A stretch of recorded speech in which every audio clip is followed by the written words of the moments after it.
Magnus Carlsen and Vishy Anand are two of the biggest names in the chess world, with countless titles and awards between them. But what happens when these two titans of the game face off in what many consider the most complicated match in chess history? In this video, we'll dive into the nail-biting action of their legendary match, analyzing the strategies, moves, and mind games that made it such an unforgettable moment in chess history. From Carlsen's lightning-fast calculations to Anand's cunning tactics, we'll break down every moment of this epic match to show you why it's still talked about in hushed tones by chess enthusiasts around the world. So sit back, grab a cup of coffee, and join us as we take a deep dive into one of the most thrilling moments in the history of chess. Magnus starts with the d4 move, and Vishy moves the knight to f6. Yes, he does. He moves the knight to c3, and Anand immediately pins it. Vishy then accepts the invitation to transpose into Ragozin. He plays d5, and we are now in Ragozin territory. The mainline theory states that after taking some time, Magnus positions his bishop on g5. When asked whether he would prefer to move his bishop to f6 or return to h4, Magnus chooses to move his bishop back to a4, where Anand castles. Magnus plays e3 to advance his bishop to the usual position of d3, and Vishy plays bishop f5. Queen to b3 is the primary move here, but Magnus instead chooses to play the rather obscure knight d2. White will not be able to capture e4 easily thanks to B's plan to take c3 and c4.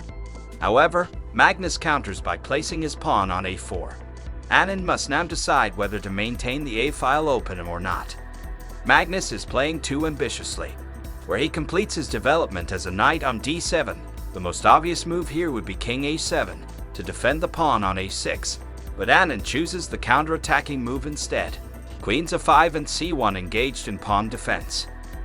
Vishy notes that his biggest advantage in this situation, his bishop is on f5, while his knight is on a4 and his queen is on a5.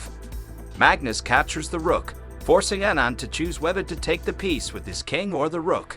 What an interesting position f3 by Magnus, not only trying for e4 at some point, but also making a square for his king on f2. Black has good compensation in this position. In fact, Black may even be slightly superior.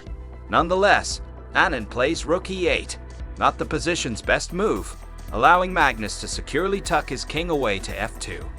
However, Magnus chooses to play knight and takes c4, which is not the greatest move. Now that the queen has moved to g5, Anand may choose between playing king a7 or king f8. However, you can see that he is taking his time. King f8 is the better move because once the queen captures f6, the f7 pawn is defended, but he chooses king a7 instead, which will haunt Vishy. If your king were in this position, you could have moved the rook to e6 and kept your king safe on e7, but you are unable to do so because of the queen taking f6.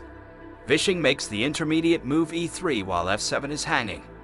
Vishy debates whether to take this pawn with his queen, bishop, or both before deciding to take it with his queen. However, this decision has the drawback of making the white queen defend the white queen's c3 pawn, which allows Magnus to move rook e1. If you move the c3 pawn now, the queen will move to c3, the knight will move to c3, the rook will move to c3, and white should win. Thus Vishy retains the queen on c1. Even though there are only a few pieces left on the board, the white king's move to keep his king safe should result in victory. Both Vishy and Magnus have 4 minutes. Queen to g7, with queen g3 checking here on e4. The goal is to threaten a mate in 1. If the king succeeds, queen e5 trades the queen, and he moves to king a6 in the position. And as you can see, Magnus calculates in his head that he's very close to winning. The g1 rook is now offering a rook trade, and of course, all the exchanges here will be in favor of white because he has the advantage in material. Vishy retains the rook on the board, but this proves to be a tactical error. Can you find it and tell me how Magnus can win? Check out how Magnus frees up his rook on the e-file before the blow is delivered. If the queen moves to the e-file, however, Magnus wins, and Vishy resigns.